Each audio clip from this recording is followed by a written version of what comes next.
জন্য শপিং করার জন্য বাইরে আসছিলাম। বাইরে আসার পর দেখছো কত বৃষ্টি শুরু হয়ে গেছে, আমি না শপিং করতেই পারতেছি না। তারপর আবার আমার হাতে ফোন আছে, আমি ভিজে যাচ্ছি, ফোনটাও ভিজে যাচ্ছে। আরে আমার কথাটা তো শোনো। আরে তুমি কি বলতেছো? আমি তোমার কোনো কথাই বুঝতে পারতেছি না। খুব জোরে বৃষ্টি হচ্ছে, আমি কিচ্ছু শুনতে পাচ্ছি না। এখন রাখি, ওকে বাই। আরে শোনো, কি ব্যাপার, বারবার কেন ফোনটা কেটে দিচ্ছে? আমি তো কিছুই বুঝতে পারতেছি না। আমি যে বাড়ি চলে আসছি এটাও আমি বলতেই পারতেছি না, কিন্তু ও বলতেছে যে 1 কিলো বৃষ্টি, আবার 1 কিলো বৃষ্টি হচ্ছে না। তো আমি তো বাইরে দেখতে পাচ্ছি যে রোদ হচ্ছে না। আচ্ছা, ইস, থামো তো, একদম বেশি পানি দিচ্ছ। পানিতে তো একদম ভিজিয়েই দিছো আমাকে, এত পানি দেওয়ার দরকার কি? আরে তোমার স্বামীকে তো বলদ বানাতে হবে, না হলে তো বুঝতে পারবে না। এটা বোঝাতে হবে ওই বলদকে যে তুমি একদম বৃষ্টি মৌসুমে বৃষ্টির মধ্যে আটকে গেছো, শরীর তোমার ভিজে গেছে। শোনো, এত কিছু করার কোনো প্রয়োজন নেই। আমার স্বামীটা এমনি বোকা, ওকে এত বোকা বানানোর কিচ্ছু নেই। তা না হলে এই শুকনার দিনে বৃষ্টি, ও এটা বিশ্বাস করতেছে, বোঝো না? আর ও তো জানিও না আমি আমার বাড়ির সিকিউরিটি গার্ডের সাথে আমার। হ্যাঁ হ্যাঁ, এখন এই কথা বলে পুরো এলাকার মানুষকে তুমি জানান দেও। চল না, তুমি একটু সময় কাটাই। আচ্ছা ঠিক আছে, চল চলো, আসো আসো, বসো।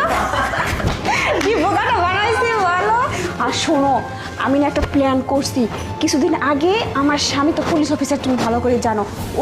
ওই আমাদের পাশের এলাকার রেজাউল গ্যাংস্টার আছে না, ওই গ্যাংস্টারের উপরে হামলা করছিল, বুঝছো? ওরা তো আমার স্বামীর উপর খুব রেগে আছে। এর জন্য আমি বুদ্ধি করলাম যে ওদেরকে দিয়ে আমার স্বামীকে মারাবো, তাহলে কেউ বুঝতে পারবে না।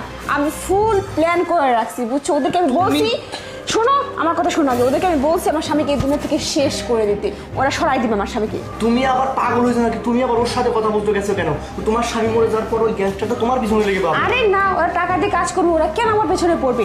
আমার স্বামীকে মারার পর এই যত সয় সম্পত্তি আছে না, সব কিছু বিক্রি করে দেবো। এই বাড়িটার দামই তো 5 কোটি টাকা।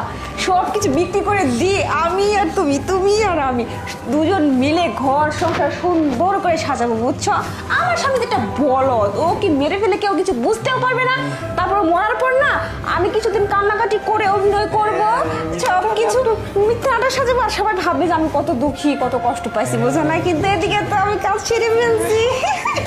আচ্ছা শোনো, আমরা কিন্তু তোমার শুধু খাই শুধু খাই ঠিক আছে, গল্প করতেছি, একটু গল্প করতে দাও। শোনো, আমরা কিন্তু সবকিছু বিক্রি করার পরে কিন্তু কক্সেস বাজার ঘুরতে যাবো। কক্সবাজার যাবো, অনেক বড় বড় চিংড়ি খাবো, কাঁকড়া খাবো। শোনো, তোমার তো খিদা পাচ্ছে তাই না? চলো একটু বাড়ি থেকে খেয়ে আসি আমরা। চলো চলো চলো। আরে আরে, আমি কি সত্যি দেখতেছি নাকি মিথ্যা? তুমি বাড়িতে আসলে কখন? আরে তুমি কি বলতেছো প্রিয়া?